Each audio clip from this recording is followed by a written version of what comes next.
J'effacerai leurs souvenirs parmi les hommes. Mais il y a l'arrogance de l'ennemi. J'ai peur d'une méprise de l'adversaire. Moi qui fais mourir et vivre. On dirait, c'est notre main qui a le dessus. Non, le Seigneur n'y est pour rien. Cette nation a perdu le jugement. Ils sont incapables de comprendre. C'est moi qui fais mourir et vivre.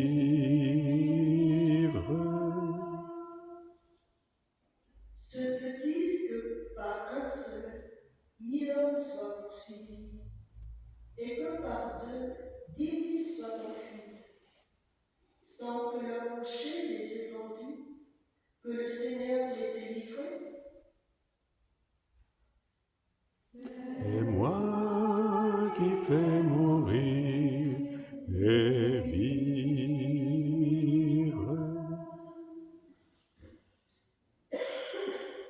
Oui, proche est le jour de leur ruine, imminent le sort qui les attend. Car le Seigneur fera justice à son peuple, il prendra en pitié ses serviteurs. C'est moi qui fais mourir et vivre.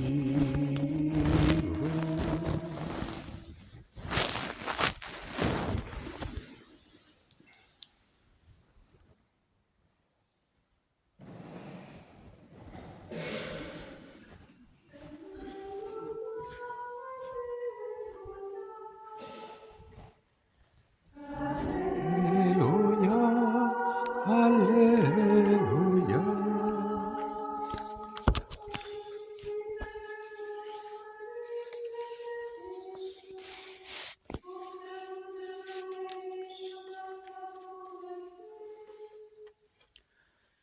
Alléluia, Alléluia.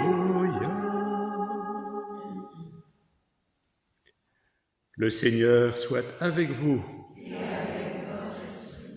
Évangile de Jésus-Christ selon saint Matthieu.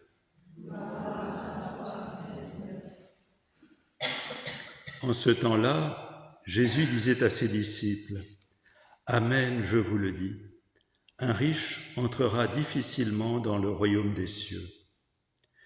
Je vous le répète, il est plus facile à un chameau de passer par un trou d'aiguille qu'à un riche d'entrer dans le royaume des cieux. » Entendant ces paroles, les disciples furent profondément déconcertés. Et ils disaient, « Qui donc peut être sauvé ?»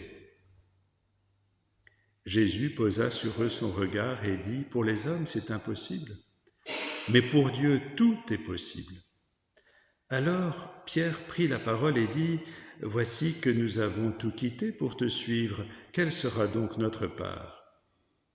Jésus leur déclara, « Amen, je vous le dis, lors du renouvellement du monde, lorsque le Fils de l'homme siégera sur son trône de gloire, vous qui m'avez suivi, vous siégerez vous aussi sur 12 trônes pour juger les 12 tribus d'Israël.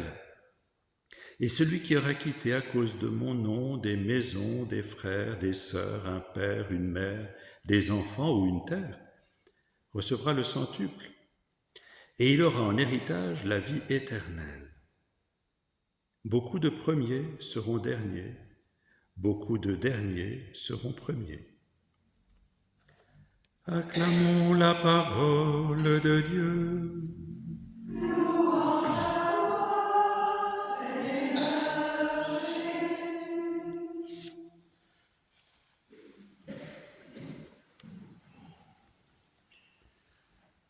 Avant de quitter Angoulême pour venir à Angers il y a quelques jours, je me suis rendu compte que nous aurions la fête de Saint-Bernard.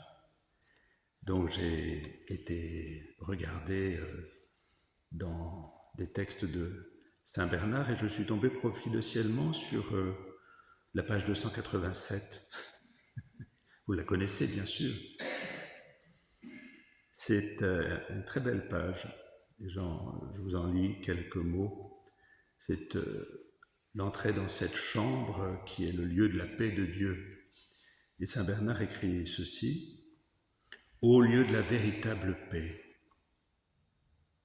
lieu où l'on éprouve plus que la bienveillance de Dieu, sa bonté parfaite. Cette vue du Seigneur nous attire, elle donne la quiétude à l'esprit. C'est ici en vérité qu'on trouve le calme. Tranquille, Dieu y tranquillise toutes choses.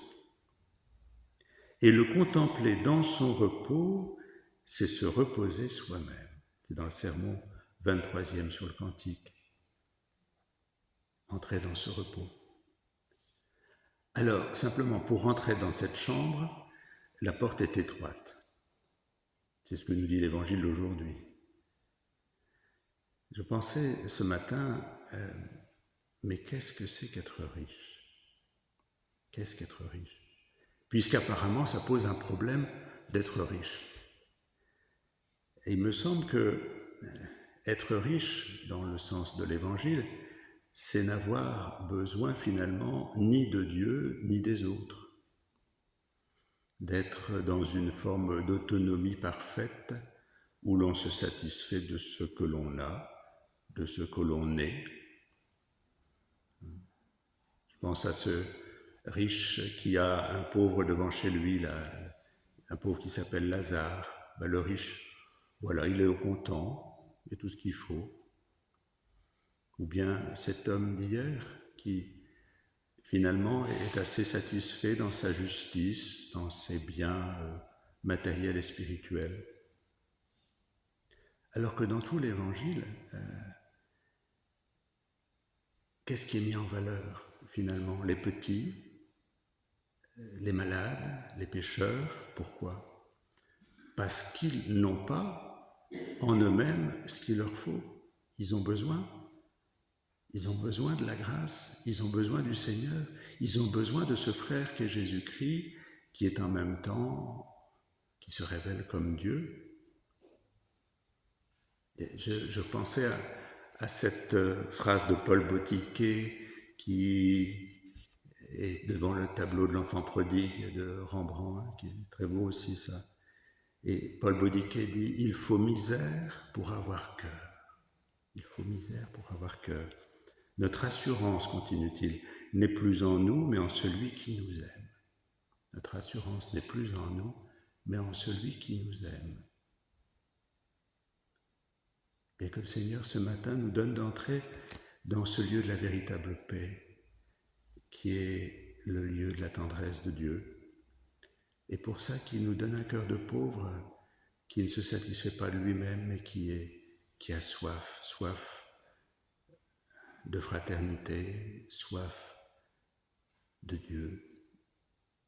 Il faut vraiment demander au Seigneur qu'il creuse en nous ces puits de soif pour que jaillisse l'eau vive et que nous soyons abreuvés, qu'il nous rende pauvres